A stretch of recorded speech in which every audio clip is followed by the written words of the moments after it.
Hi guys, MrRoflWaffles here. Welcome to the 7:32 o'clock news. Today, I've got 4 breaking news stories for all of you, all related to Black Ops 4's 4th DLC Zombies map, Tag der Toten, which the community is going to refuse to pronounce correctly, and as such, I will hereafter refer to as Tag. Each of these updates is interesting in its own right, and as such, I recommend you stick around to the end of the video so that you're best informed as to what's really going on. Your first update is... Tag isn't the last Aether map. Yeah, Treyarch are kinda backpedaling. They seem to have decided that Aether was gonna end, but then the community was really sad about that, and now it's just gonna end in Black Ops 4 Zombies. They have said it in every place they possibly can in today's news burst on Reddit.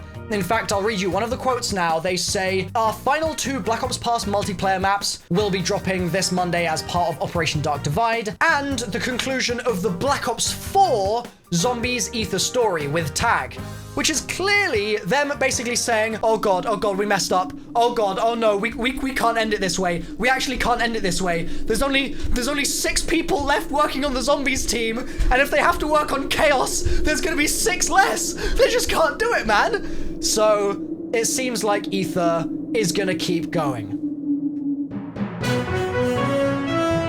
Treyarch also say they can't wait to share all the details in next week's studio broadcast, which is happening on the day that the map comes out.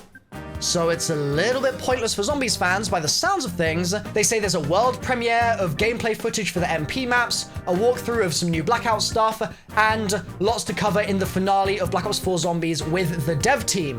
So, the question there is, will Jason be on this stream? It's the end of Aether for this game, and I would expect him to be there to say something, but maybe it'll just be Craig. Who knows? Your second piece of news today comes in the form of Zombies gameplay improvements. Are you still playing Black Ops 4 Zombies when Borderlands 3 came out 4 days ago? What are you doing? Anyway, if you're still playing, there are Zombies gameplay improvements which have been added today and that are planned for future release. New gameplay improvements for the M16's ammo count, increasing it, which is good, and fixes for Hellhound spawning logic, which I think has been messed up for a little while. It's also changing the Hellhound visual effects as well, which should be a welcome thing for the community to see. That's not all though. This update also brings back a problem that there used to be that they got rid of, and it's a problem that shouldn't have ever been there in the first place. They are bringing the blood vials back to Richtofen, Primus Richtofen, in Alpha Omega, but they know it's a bug, and they're going to be taking it away, but that means that the end of the Aether story for this game, which is completely based on the arc that the blood vials were able to kind of power, like they were really the mechanism on which all of that rested. That mechanic is now being like added and removed as we walk towards the ending of the story that we thought was going to be forever, but apparently it's not. And I'm not mad. I'm just disappointed, to be honest. Just a bit. Like I've tried to really be positive since Alpha Omega, and Alpha Omega I thought was a step in a good direction, but I was a little bit disappointed that it was so remastered rather than remade. It really felt like it was all things that we'd seen before, despite the fact that there was some new stuff injected in. It just felt a little bit rehashed. And I think the fact that this map is going in such a similar direction, you know, are you with me here? Do you think I'm an idiot? But I don't know, man. I don't know. This Blood Vials thing is just silly, though. There is also an issue preventing diamond camo for the Hellion Salvo from properly unlocking, and that's going to be fixed sometime in the future as well. They've just basically acknowledged that it's there. Now then, the third piece of news coming to you from my desk today is that there is a new Zombies teaser, and the quote associated with it is, "The madness is nearly over, child." Which couldn't really be more fitting, to be honest. The image associated with that sentence is of Primus Nikolai, who is the new leader of our group, as we all know, talking to young Samantha and Eddie Both of them are in the forest, and what this appears to be is a continuation of what we thought was the intro cutscene for Tag, which got released last week and that I already did a reaction to. The fact that we're getting more stuff like this now makes me question whether we only got half of the intro before, or if we're getting the intro, which we already had, and another separate video, which is going to basically act as a trailer this time and fill in a little bit more gaps about what's happening with the other characters, the non-Victus characters, when we go forth into the actual map and start playing, like in the starting room. What the hell's going on, basically. Filling in that gap, that time jump. The fact that Nikolai's talking to them isn't really a surprise. The fact that they're in the forest isn't really a surprise. These are all things that we know at this point. They're all known quantities.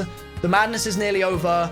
He might as well say DLC4 is coming out on Monday. Genuinely, there's just nothing to speculate about there, to be honest, so I'm not going to bother. The thing I do want to talk about with you, though, is that Victus appear to be the playable characters in the map. Now, that does not discount the fact that Primus and Ultimus could also be playable here, but I feel like with the sheer amount of dialogue that Craig Houston would have had to slave over for Alpha Omega, I don't think it would be really possible for that to then extend even further in DLC4 and have 12 playable characters. I'm just doubtful that that man physically would have the time, energy, and soul left remaining in his poor body that's been so overworked this year, no doubt, in order to actually do that. I don't think it's physically achievable. And I'd love to be proven wrong, obviously. I would love for that to happen. But I feel like this is going to be a Victus map, and the Primus and Ultimus characters are going to be on the sidelines a little bit. And I've been saying this actually since the teasers really began. Like last week I was saying this as well.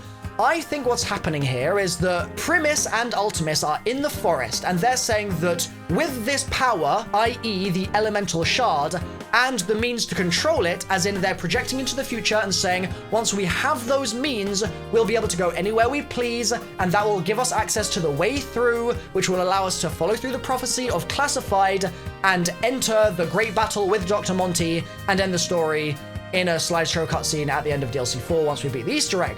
But DLC4 itself is going to be us getting the means to control that power, and that will come in the form of the elemental shard, and that will be what Victus will finally be used for in this map. Victus have essentially always been slaves. That is the nature of their very name, in fact. They are subservient to Richtofen. He tells them what to do, he gives them orders, and they follow them. And he promises them always that they'll be safe if they do what he says, or that they'll eventually find happiness, or whatever. They'll reach salvation, but ultimately, I wouldn't be surprised if he's like, well, they were just pawns that I was using to kind of do what I wanted, and now that I've got the golden rod, you're done. Bye! Like, I could fully see that happening, so I think that that's going to be the ultimate fate of Victus in this map. I think that they're going to get the golden rod, they're going to send it through to the other crew. Maybe they'll be there in the Great War. Maybe. Who knows? I don't think they're going to survive. I think that it would be very weird, in fact, if they survived and the other characters were all dying around them.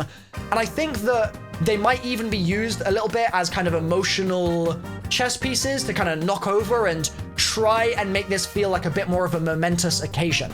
Like if you're creating a story and you've got an ending of that story and one character out of 15 dies, you might feel like it wasn't really that big a deal that that one person died. Whereas in this case, we've got Primus, Ultimus, Victus. We've got these 12 characters. If you add an extra 4 characters in who all die in the Great War, then it's just going to up the death ratio and make things feel a little bit more serious. I guess the question then would be, well, if they're not ending the story, who are they going to have alive for the next one? Like, is it just going to be the kids in the house? What's the deal with the young versions of Marlton and Russman and Samuel and Misty? Like, are they gonna end up in the house in this map as well? Is that gonna be what happens to them after they get the golden rod? What is the deal? And I think we're gonna have to wait and see, hopefully for some more teasers before we really know the answer to that. And if not then it's gonna be when the map comes out and when we do the dang Easter egg. But they're in the map, they're playable very clearly, and I am kind of a little 50-50 on that, but I think that overall, it'll be welcome to have them back at least for one experience in DLC4. That's going to pretty much wrap it up from me. I've been MrRoflWaffles. Hopefully you guys have all enjoyed the video. I said on Twitter today, by the way, if there wasn't a trailer, I'd flip my desk, and I mean, I kept my word, so thank you guys. We've got a new desk today. Let me know if you enjoyed this really dumb format, and I'll see you tomorrow for more of the same, probably. Another image with a caption and maybe a profile picture.